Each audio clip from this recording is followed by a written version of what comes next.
buenos días. Estamos en un nuevo programa de La Iglesia Habla y como siempre con un súper invitado. Él es Reverendo Williams Montalvo Otálora. ¿Está bien? No, no está bien. Williams Otálvaro. Otálvaro, eso sí. Williams Otálvaro. Es que estos nombres así extranjeros sí son Williams Otálvaro, con tilde en la A, Williams Otálvaro, más conocido como Zairo Pira en el mundo artístico. Reverendo, pastor, misionero, evangelista, político, con toda la vitalidad del caso, 68 años, que no lo revela ahorita cuando le empiecen a escuchar hablar, 68 años viviendo en el evangelio, pero lo que más me ha sorprendido es que es un escritor de novelas. Esta es su primera novela, va por su segunda novela, y aunque no es desde el punto de vista religiosa, sí es con propósito de principios y valores bíblicos de lo que él vivió con su abuelita. Pero antes de comenzar, bienvenido, bueno, Reverendo Williams o Zairo, no, ya habíamos quedado Zairo Pira, el nombre artístico. Bueno, Zairo, bienvenido. Muchísimas gracias, William Teo. Gracias por tu amistad, por tu afecto, tu cariño, por todas esas cosas bonitas que nos unen. Y gracias por esta invitación tan maravillosa. Y doy un saludo muy cordial a todos nuestros televidentes. Eso, bien. Bueno, ¿quién es Zairo? Bueno, Zairo es un nombre de origen griego. La palabra Zairo significa gozo. Y Pira significa una llama de fuego. Y puedo decir que eso ha sido mi vida, una llama de gozo constante, porque yo vine para gozármela, y eso es lo más importante. Y he tratado de disfrutar al máximo esas oportunidades y esa vida maravillosa que Dios me ha dado.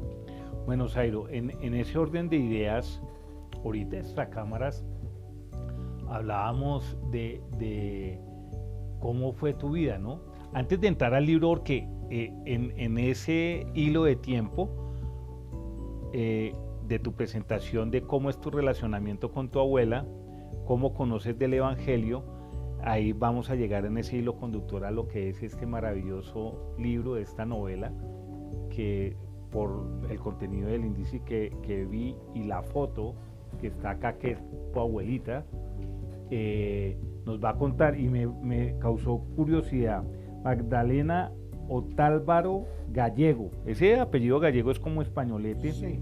Y abril 5, 1901, entonces su merced me comentaba que ya ella era cristiana, entonces empecemos a hilar quién es William Otálvaro con el nickname Zairo Pira. Bueno, yo nací en una vereda cerca del municipio de Tuluá, en el centro del Valle del Cauca, pero en todos mis documentos aparezco registrado como nacido en la ciudad de Cali. Ahí en Cali yo me crié y la familia nuestra era una familia disfuncional, era una familia donde no había un padre. Mi madre tuvo que hacer las veces de padre y quien nos crió propiamente fue nuestra abuela.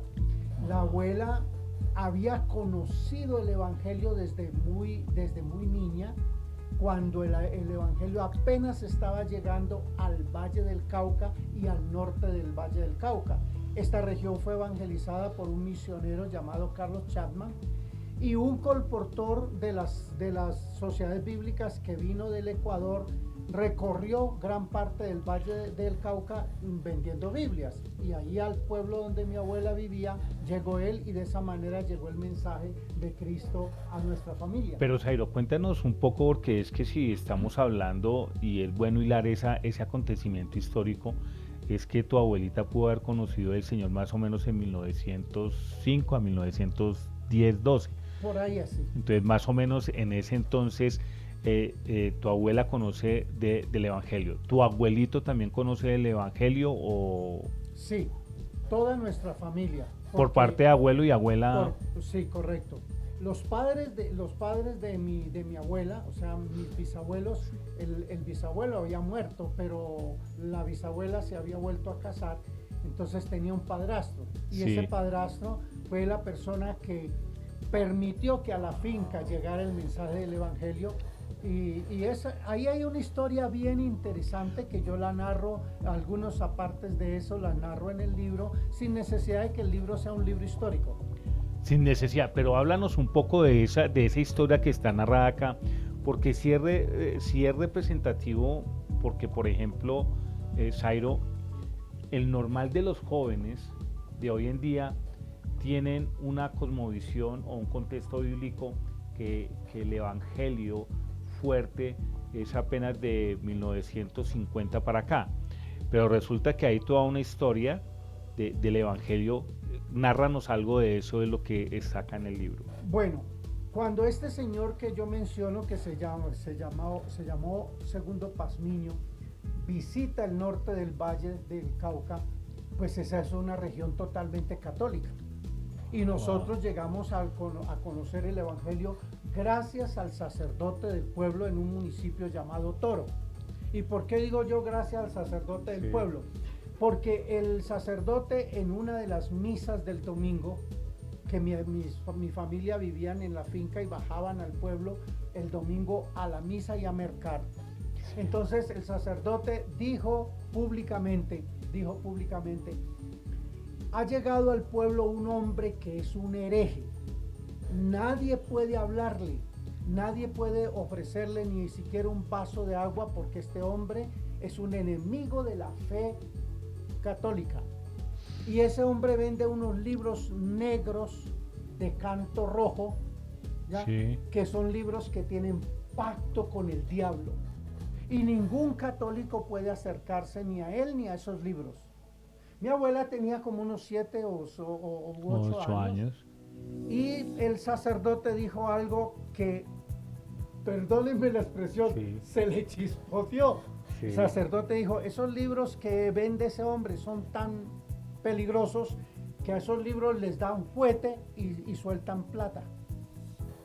Así. Libros satánicos. El curita lo dijo así, no. Sí. Pero...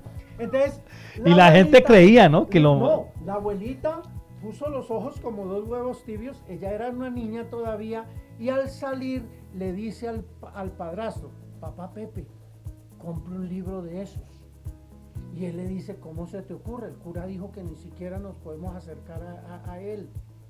En esa época había pasado algo que el mundo no lo cree ahora ni lo percibe, una plaga de langostas, y había arrasado con la finca donde se cultivaba, y solamente quedaba otra finca que quedaba en la tierra caliente, que le llamaban el calentadero, y allá había algo de producción. Entonces la familia estaba viviendo de la producción del calentadero, no de la finca en la altura. Entonces ella le dijo, papá, compre un libro de esos, yo alisto la manea de las vacas y le damos juguete para que no tengamos que ir hasta el calentadero a traer la comida. No, es la inocencia de los niños, ¿no? El reino de los cielos es como los niños. Y entonces el papá Pepe era un hombre muy leído, que entre otras cosas en ese tiempo muy pocas personas sabían leer y escribir. Sí. Y él era un hombre muy leído, y yo no sé cómo, pero a él le llegaban unas revistas del exterior y de otras ciudades. Entonces, él quedó con la inquietud y la niña empezó a insistirle que comprarle el libro, y un día, por llevarle la idea a la muchachita, él averiguó quién era el que vendía esos libros, y le hablaron de un hombre ecuatoriano, y él secretamente se entrevistó con él. Cuando él secretamente se entrevista con él, él regresa a la finca con un ejemplar de la Biblia. El sacerdote hablaba de la Biblia de capa negra y canto rojo, porque esa era la única forma que oían las Biblias en ese tiempo. Y la Biblia evangélica era negro con rojo. Sí. Canto rojo. Y que uno lo reconocía por eso, ¿no? Era por eso. Y entonces él le llevó en secreto, porque él no quería que el cura ni la gente del pueblo se fueran a dar cuenta ni tampoco. Y él empezó a leerla, y cuando él empieza a leerla, él dice, esto no es ningún libro prohibido. Esto no es ningún libro satánico, es de la palabra de Dios. Wow. Entonces se va y se entrevista de nuevo con Segundo Pazmiño, y él le dice, la única forma es traer a alguien de Cali. Y él entonces pagaba una bestia, porque en ese tiempo no había el servicio de buses, desde Toro hasta la ciudad de Cali para ir a recoger a un predicador y traerlo a la casa para que hiciera una reunión, y empezaron a hacerse reunión con los peones de la finca, porque la finca era una finca grande y había muchos peones, y de esa manera empezaron a conocer el Evangelio. ¿Cuánto había de Toro a Cali, Zairo? En ese tiempo era todo un día de camino, era Wow, todo un día de sí. camino. En mula, en caballo. En mula o en caballo, era todo un día de camino.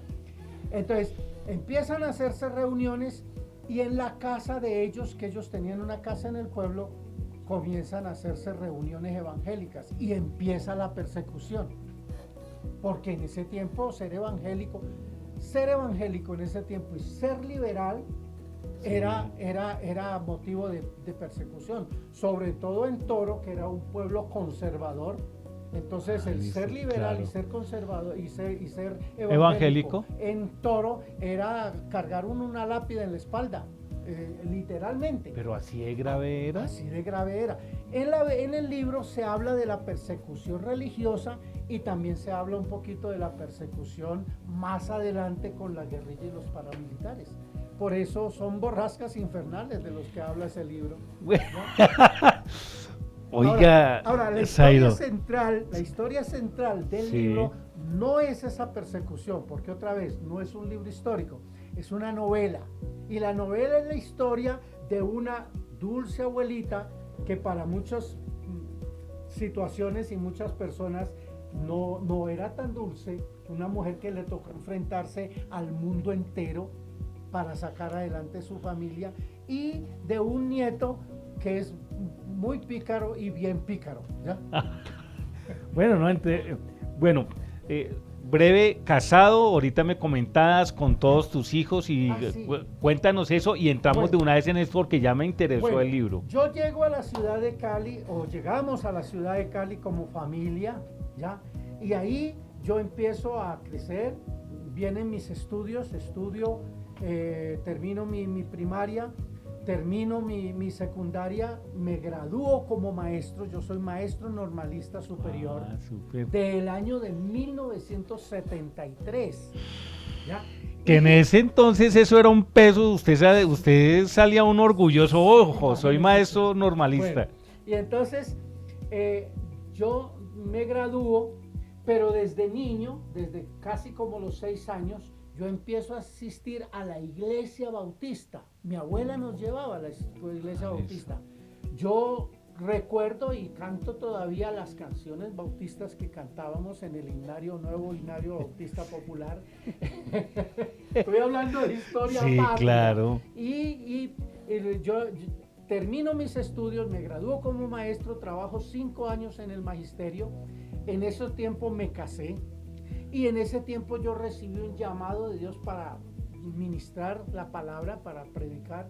Entonces yo abandono el trabajo de la docencia en esa área y me dedico a la predicación, empiezo a pastorear. Tengo 4 hijos, todos ya mayores, ya todos están hechos y derechos. Organizados con sus hogares. Correcto. Con mi esposa ya vamos a cumplir 50 años de casados. Wow. ¿Ya? Qué bendición. Y bueno, me comentabas que 3 están en Estados Unidos y 1 en Cúcuta. Sí, lo que pasa es que una de mis hijas vivió una situación muy difícil en su hogar y fue necesario un rompimiento total, y había cierto peligro para ella y para nosotros. Entonces mi hija se tuvo que ir hacia los Estados Unidos, no buscando al hombre, sino protegiendo sus hijas. Ella tiene 3 niñas, y mi esposa se fue para ayudarle a ella, y se tuvo que quedar ilegal. Entonces, cuando a mi hija le dan la ciudadanía, porque ella ya es ciudadana americana, cuando le dan la ciudadanía, lo primero que ella tiene que hacer es legalizar a la mamá que estaba pedirla en condición difícil. Entonces, ella mete los papeles para ella, ya mi esposa es residente permanente en los Estados Unidos, y después metieron la solicitud mía, pero solicitud mía, se metió la pandemia, la bendita pandemia, y entonces el asunto se prorrogó y todavía no se ha resuelto. Pero ahí va. Ya eso está caminando. si Dios lo permite este año o el próximo, o cuando el Señor lo permita, vamos a estar allá. O sea, ya es de la Unite. Sí, ellos ya nuestra vida está allá, porque allá están 3 de mis hijos. Y lo más perfecto. hermoso es que ellos viven cada pájaro en su nido, ¿ya? Pero todos muy cercanos. Entonces, ¿En qué estado están o en qué ciudad están? ellos están Sí. en el estado de New Jersey. Ah, listo, ¿Ya? perfecto. Y ellos viven en un sitio muy hermoso, en un conjunto residencial que es muy precioso, y donde mi esposa de aquí mira la casa de uno de los hijos y de aquí mira la otra. Eso es un paseo. Sí. Y están ahí porque En mi comunidad. hijo también se fue para eso, para protección de nuestra hija, ¿ya? Y Excelente. gracias a Dios, pues las cosas han marchado muy bien. Y al día de hoy, hasta pues el día de súper hoy. celestial. Correcto. Bueno, no, Zairo, apasionante esa historia de eso. Bueno, Y hay otras partes de la historia que un día, si Dios lo permite, yo las tengo que contar, que son mucho más que apasionantes, son espeluznantes. bueno, su merced es como todo buen novelista, ¿no? El Alfred Hitchcock de acá de Colombia. Bueno, entremos ya en materia porque el tiempo es corto y usted ya me dejó picado para leer el libro. Sí, Porque, bueno, hablábamos primero vamos a empezar a hablar de la carátula, que yo le decía que era muy vintage, cumbres borrascosas, acá son borrascas infernales, Borrascas Infernales. se llama el libro. Vemos este diseño de carátula y acá al reverso dice, Los Cortés, una familia de campesinos sencillos y trabajadores, como muchos de nuestros labriegos en Colombia. Campesinos sin tierra enfrentan toda una serie de vicisitudes, tragedia tras tragedia, hasta verse en la obligación de abandonar el campo y buscar el refugio en la gran ciudad. Su fe, sus principios y valores los llevaron a sobreponerse y salir triunfadores, aún sobre los elementos naturales y las circunstancias, y adaptarse a los nuevos desafíos de la vida. Esta es una historia ficticia basada en hechos reales. No pierdas la oportunidad de leerla y recomendarla. Y bueno, entonces acá, Borrascas Infernales, vemos esto es Un puma. un puma. Ese es un puma.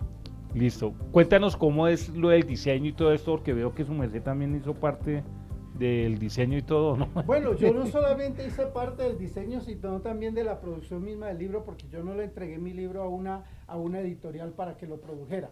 Yo me encargué Listo. de esto, y guiando a los que saben de esto. A los artistas. A los artistas se hizo el diseño de la carátula.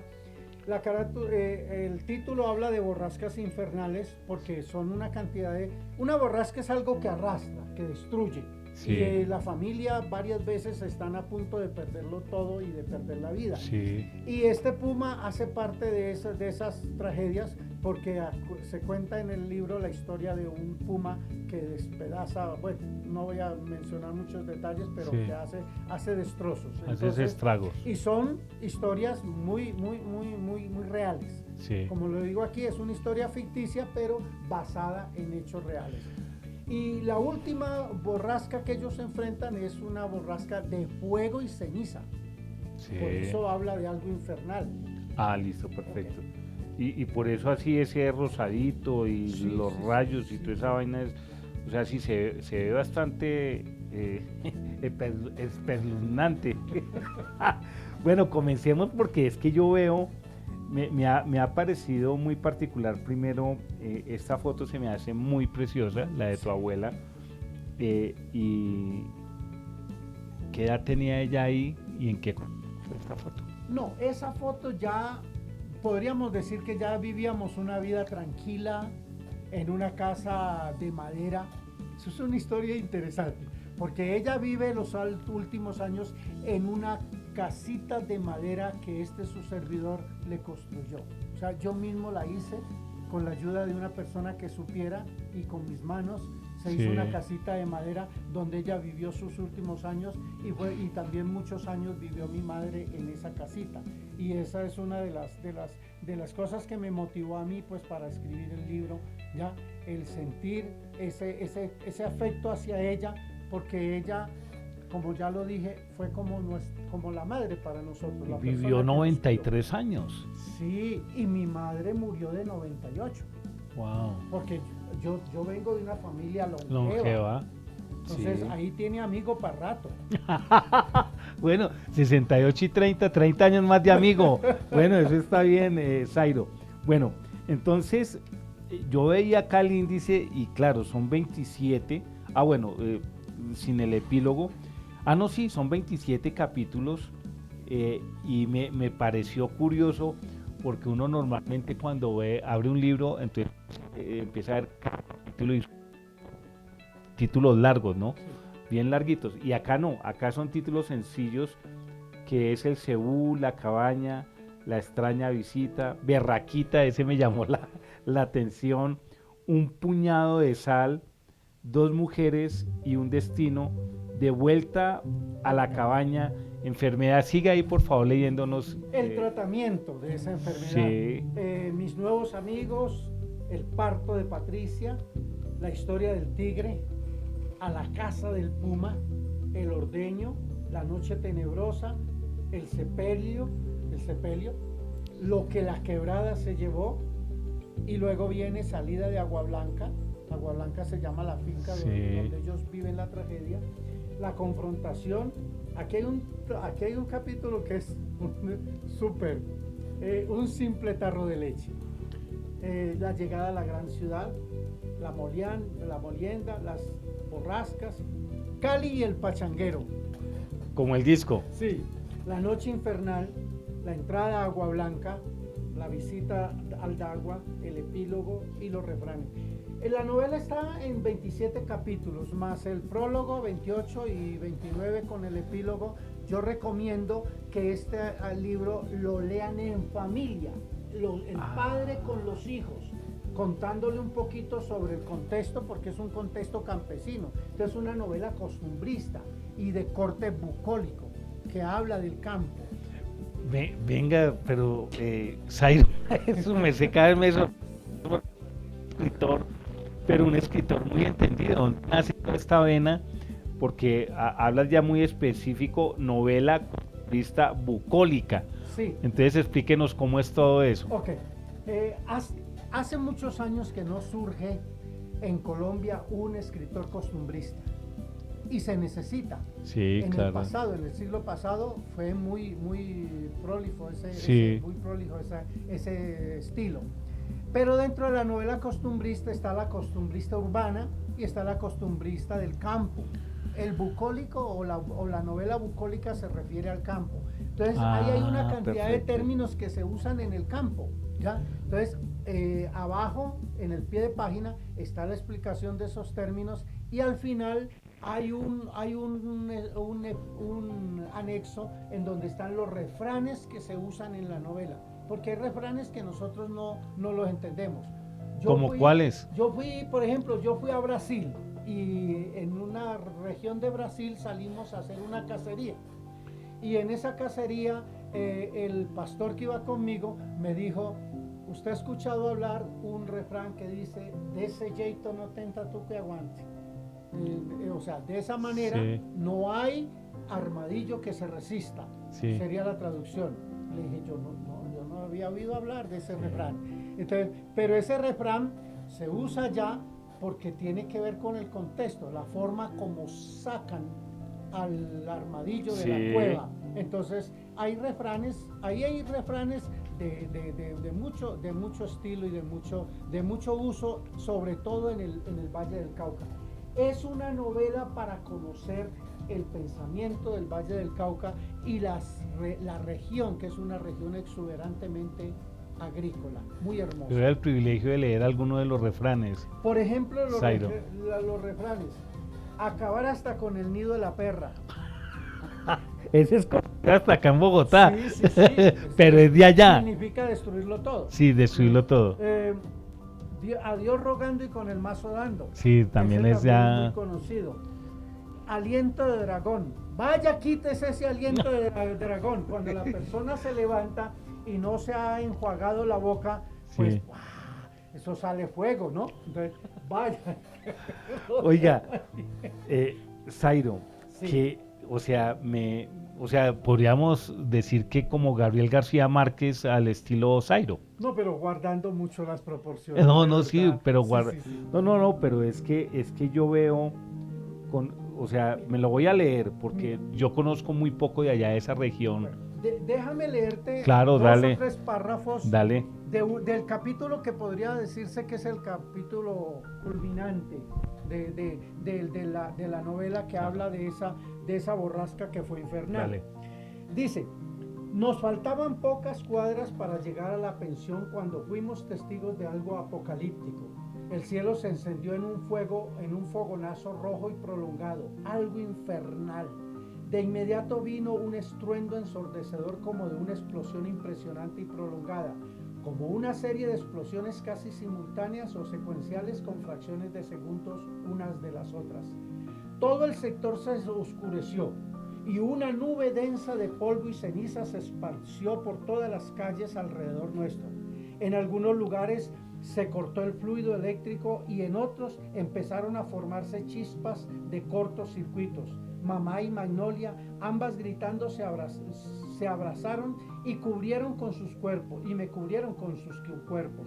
La tierra empezó a temblar y por todas partes se empezaron a escuchar gritos desesperados de personas heridas o que buscaban a sus seres queridos. La onda explosiva hizo explotar los vidrios de las ventanas de muchas casas y edificios hasta de 20 cuadras o más a la redonda del mercado Belmonte.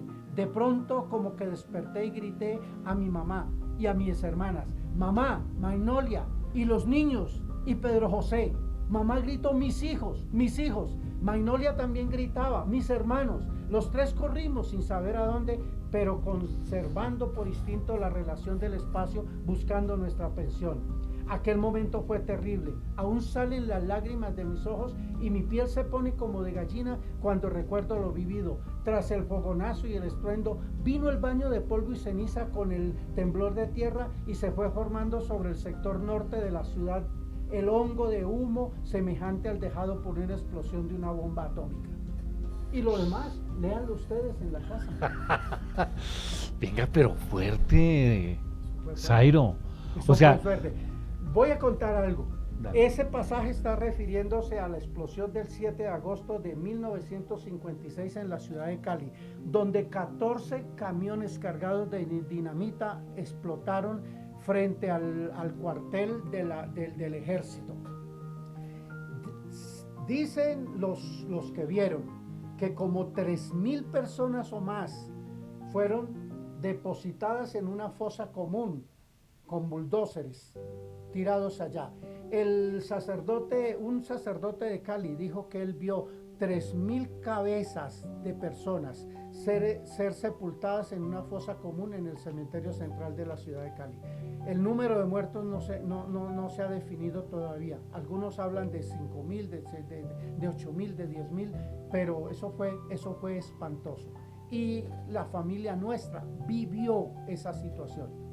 Mi hermano, cuando la explosión se dio, él baja las escaleras para buscar a sus hermanos y ve en la escalera una pierna completa con tacones de una mujer prostituta que estaba ahí tirada sin cuerpo. El cuerpo no se sabe dónde quedó. Cosas así se vieron en esa situación. Pero, Zairo, no, es que estoy similar. O sea, usted me estaba y yo estaba graficando en mi mente la situación. Yo me he tratado de documentar históricamente sobre sucesos complejos de lo que ha sido el conflicto armado colombiano. Y usted puede creer que o sea, salimos de acá y yo salgo a investigar eso. Yo nunca había escuchado de ese hecho, porque es del 7 de agosto. 56, sí señor. O sea, antes de que se formaran las FARC y antes de que se formaran todos esos grupos armados. Sí, señor, entonces sí, puede decir que fue un comando liberal. No, De las guerrillas liberales entonces. Eso no tuvo nada que ver con comando militar. Guerrilleros ni nada de eso. Entonces, esa explosión se considera que por errores humanos, porque los camiones cargados de dinamita listo, perfecto. vienen a quedarse en Cali rumbo hacia Bogotá. Porque O sea, no fue un acto terrorista, no, para no aclarar. fue un Ojo. acto terrorista. Eso. No fue un acto terrorista. Se considera que fue un error humano o alguna otra cosa, aunque después en cierta forma se intentó señalar al gobierno de ese entonces, que era el gobierno del general Gustavo Rojas Pinilla, pero yo considero que eso son especulaciones. Ah, listo, Ahora, perfecto. se vivieron escenas dantescas, Claro. porque cuenta este sacerdote que yo menciono, porque él asistió a los heridos y a los moribundos en ese momento, que un hombre se acercó semidesnudo frente a él, gritando por su familia, y en presencia de él se puso el revólver en la boca y disparó. Wow. Y eso hace parte de nuestra historia. Eso hace parte de nuestra historia, y es una historia que muchos de nosotros desconocemos. Claro. Entonces, vale la pena que usted compre el libro Borrascas Infernales y se documente, aunque Claro. no es un relato histórico, es una novela, pero es una novela, yo Basada diría, en- como una novela histórica. Sí, o sea, basado en hechos reales. Basado en muchos hechos reales. No, no, su merced me deja sorprendido y gracias a Dios por los muchos que en ocasiones me han confrontado. ¿Qué quiere decir esta frase? Lo que pasa es que en ese capítulo hay una confrontación muy fuerte entre madre e hija. Bueno, en todas las familias se presentan confrontaciones, Sí, pero aquí hay una confrontación donde las hacen despertar a una realidad. Entonces, Sí. esa confrontación. Yo termino el capítulo diciendo gracias a Dios por todas esas personas que me han confrontado. Como cuando alguien te dice, Teo, despierte, mijo. Pellízquese. sí. ¿Ya? Ahora, la novela guarda ciertas premisas muy Sí. puntuales. Una de esas premisas es que toda crisis que una persona o una familia o un pueblo enfrenta tiene una fecha de vencimiento. Perfecto.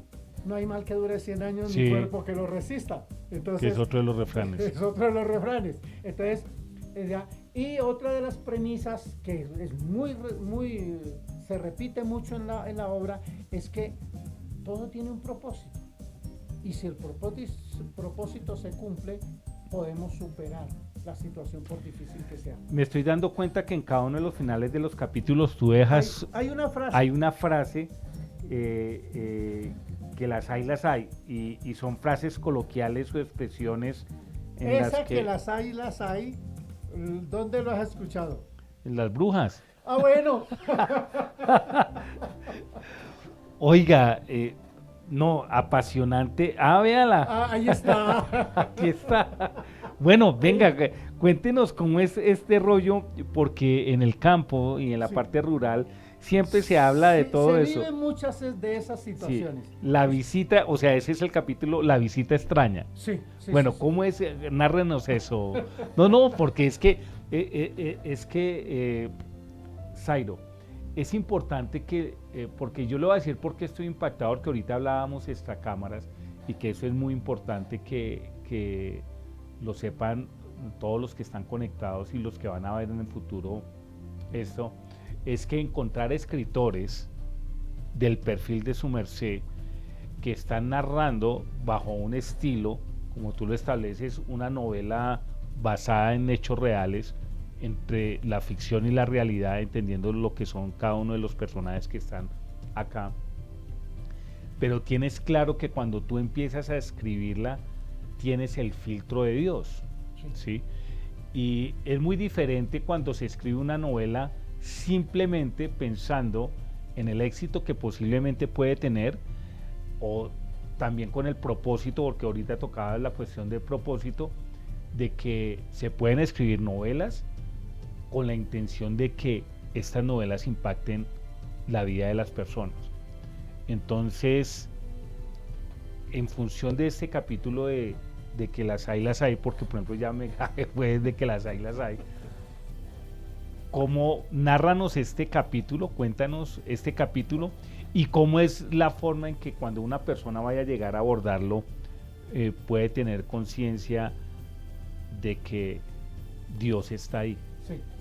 Bueno, las historias que se viven en el campo, muchas veces nosotros cuando somos criados en la ciudad y vivimos en la ciudad, los citadinos, no tenemos un conocimiento del manejo de esas situaciones. Sí, de la narrativa hay y todo. muchas situaciones en esa narrativa del campo que se viven cosas extrañas, Sí. y cosas que uno no le va a encontrar una explicación lógica. Sí. Entonces, una de esas es, ellos viven en esa época en una cabaña, Perfecto. y esa cabaña es de láminas de zinc en el techo. Sí. Y es una cabaña hecha de guadua, de esterilla de guadua. Ah, listo. Entonces, es una, o sea, Es bien rústica. El describir esa cabaña fue algo hermoso para mí.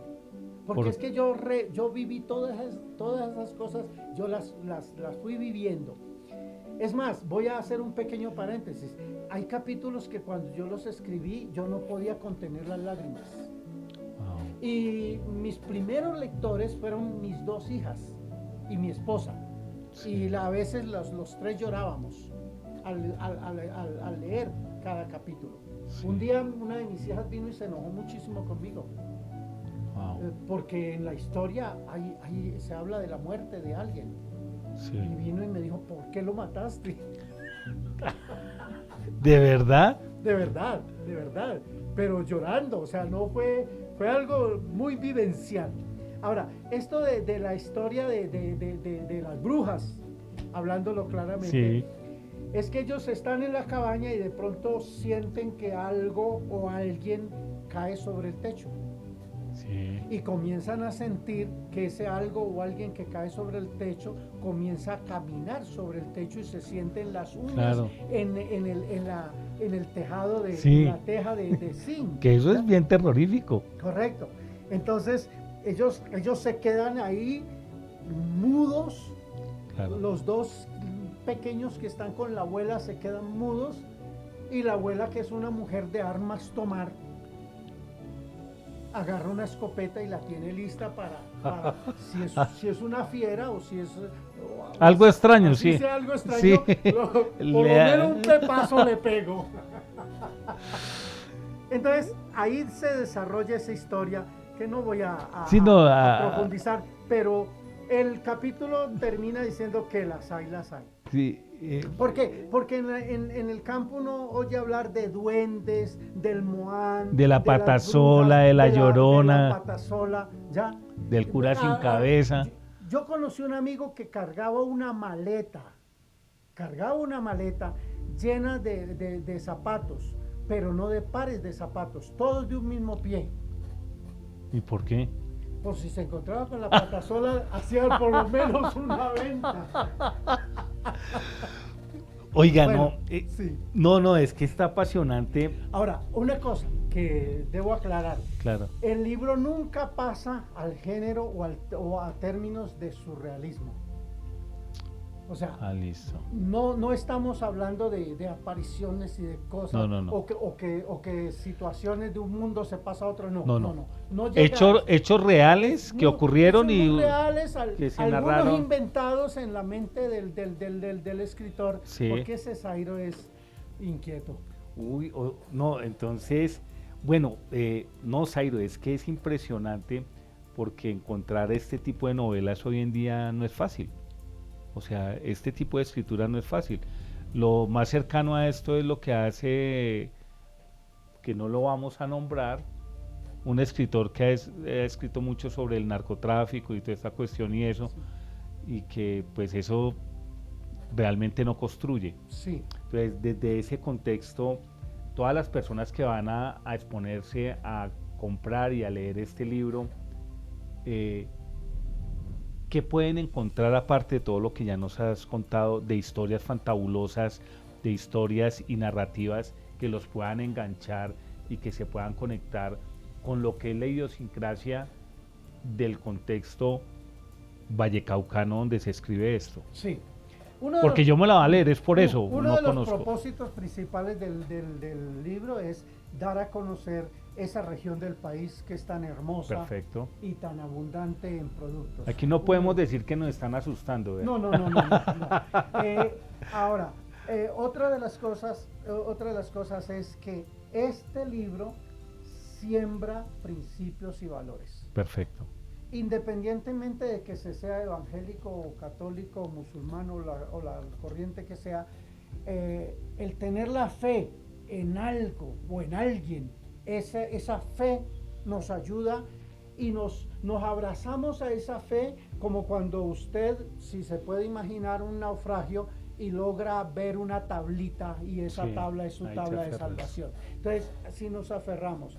Y por muy dura que sea la prueba, tiene fecha de vencimiento. Y Perfecto. siempre Dios extenderá su misericordia y nos ayudará. Entonces, esta novela, escribirla para mí fue hermoso.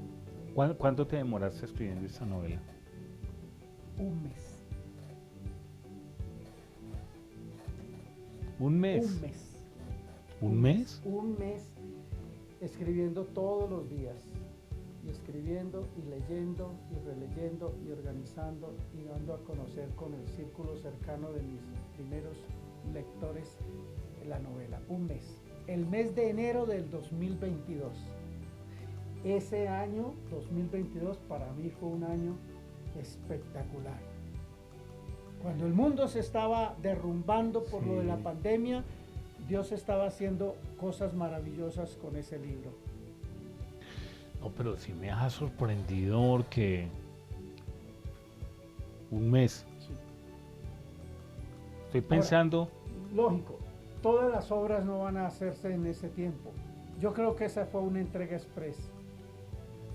sí, porque por el contexto, o sea, por ese pequeño párrafo que tú no leíste, la vaina fluyó, la narrativa fluye, entendiendo que esto tiene que pasar por un proceso de correcciones, de leída, releída, bueno, toda esta cuestión, pero me sorprendió porque un mes, o sea, el Señor ahí, obrando en tu vida, Fue maravilloso. porque hablarlo así.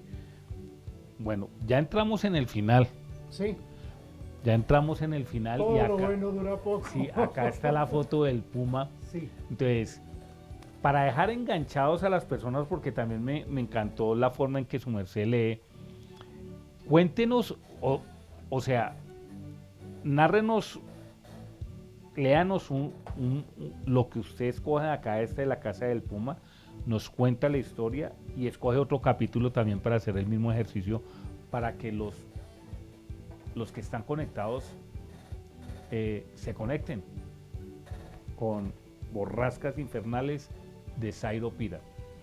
bueno, esta historia del Puma es una historia que yo recuerdo que la leí estando muy... Suele suceder.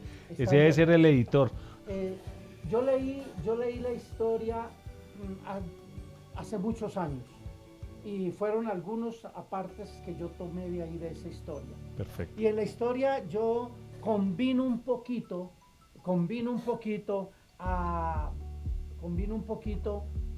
la realidad con cierta construcción que yo hice. Yo me Perfecto. imaginé a ese hombre que iba a cazar el Puma. Yo me lo imaginaba como un Tarzán de la selva. ¿Ya? Bastante imaginación, Y cuando yo lo conozco, se trata de un hombre guardando Las con todo proporciones, respeto, como tú. Muy sencillo, muy humano, Sí, pequeño. Yo me lo imaginaba un Macancán. Macancán. Sí. Y no, y el hombre, y cuando yo me imagino que el hombre, guiado por lo Ah, que... o sea, ¿tú lo conociste en persona a él? No, lo conocí en mi Ah, mente, listo, o sea, perfecto. en mi historia Ya, que, listo, ya. que yo creo. Sí, sí, sí. Y entonces cuando yo lo conozco a él, me decepciono. Porque Sí. yo digo, no, pero este no es el que yo vi en sueños y cosas así. Este no puede cazar el Puma. Pero por eso. Pero entonces el hombre termina cazándolo. Termina con rabia, arrancándole los dientes. Wow.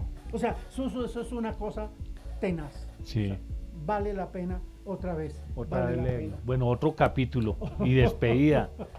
Otro capítulo que para mí fue Sí. muy hermoso es el parto de Patricia. En el parto de Patricia, porque resulta que mi abuela toda su vida fue partera. Ah, qué bonito. ¿Ya? Y casi todos nosotros, Y que todo el mundo la conoce. casi todos nosotros, a nosotros ella nos recibió. O sea, Súper, sí. ella fue la partera nuestra, de mi mamá, cuando Sí. nosotros nacimos. Y mi abuela se hizo cargo de mí a los 40 días de haber nacido. ¿Ya? Sí. Entonces, por razones de la situación que se vivía y todo. Entonces, ese parto de Patricia fue muy, muy hermoso, porque en una ocasión yo viajé a una finca con mi abuela y mi abuela allá atendió un parto. Sí. Entonces, yo recuerdo que ella ese dinerito que se ganó en el parto lo escondió, y lo escondió para podernos escapar, porque nos tocó salir huyendo. O sea, una cantidad de cosas Sí, que... claro. Pero ese momento del parto, yo tuve la oportunidad de ser el asistente de parto de mi esposa cuando nació mi primer hijo. Ah, tan bonito. Entonces, en cierta forma fue como revivir en mi mente esa carga genética que la abuela había sembrado en nosotros y todo. O sea, este es un libro muy vivencial. Si ustedes al leerlo lloran, no se preocupen, lloren todo lo que quieran. ¿Ya? Yo les mando una caja de pañuelos adicional al libro. Bueno, Zairo Pira, reverendo, pastor, comerciante, escritor, filósofo, político. Bueno, realmente conmovido, Zairo, con este libro. Me lo voy a leer porque quiero conocer de esa historia de allá de esa región, porque uno de los tíos que yo más quería se fue a vivir como a sus 30 años allá al Valle del Cauca, Cali, mi tío Jorge, que él ya murió hace poco, murió como de 97 años, también mi familia por parte de papá es longeva, y él siempre nos invitó, pero nosotros nunca fuimos, por la misma cuestión de la violencia, porque te estoy hablando de los años 80, Sí. 90, Sí. principios de los 90, entonces a uno le daba miedo con toda esa vaina que estaba ocurriendo en Cali y Medellín. Y que hay partes en el Valle del Cauca que la violencia, hablo de esa década del 57, que la violencia fue muy fuerte. O sea, se vivieron historias Sí, que es mejor no cantarlas, o que sí, merece un día contarse. dentro de su contexto. Bueno, finalizamos Zairo Pira con el reverendo Williams Otálvaro. Sí, Ahora sí lo ahora pronuncié lo dijiste bien. Y gracias por haber venido hasta aquí, hasta la nevera de Bogotá. Y sé que vienes a varias cosas, a varias reuniones, pero muchas gracias por haber sacado este tiempo y podernos compartir lo que es tu novela y lo que va a ser tu segunda novela, ¿no? Sí, ya estoy escribiendo la segunda novela, que entre otras cosas todavía no le he puesto nombre. Sí, ¿ya? no le... Estoy más o menos, ya tengo 4 capítulos escritos. Wow. El marco geográfico es totalmente diferente, Sí. porque el epicentro de esa novela va a ser el Alto Sinú en Córdoba, Sí. en unas comunidades indígenas hermosas que hay allá Sí. de la etnia de los Embera Catíos. Sí. Y también esa novela se va a mover en un marco geográfico muy amplio, porque tiene que ver con Australia, tiene que ver con Francia, tiene que ver con los Estados Unidos y tiene que ver con Colombia. Y es una historia que también, ahí como camufladita en la historia, Sí. van vidas de misioneros y de personas que han dedicado su vida a servir a Dios. Wow. Bueno, no se diga más. Muchas gracias a todos los que se conectaron. Volvemos a hacer énfasis: Borrascas Infernales de Zairo Pira, el nickname del reverendo Williams Otálvaro. Y bueno, cómprenlo y léanselo, porque con todo lo que hemos compartido hoy, vale la pena. Un abrazo y Dios los bendiga. Muchísimas gracias. Muchísimas gracias. Oh, reverendo. Dios me lo bendiga.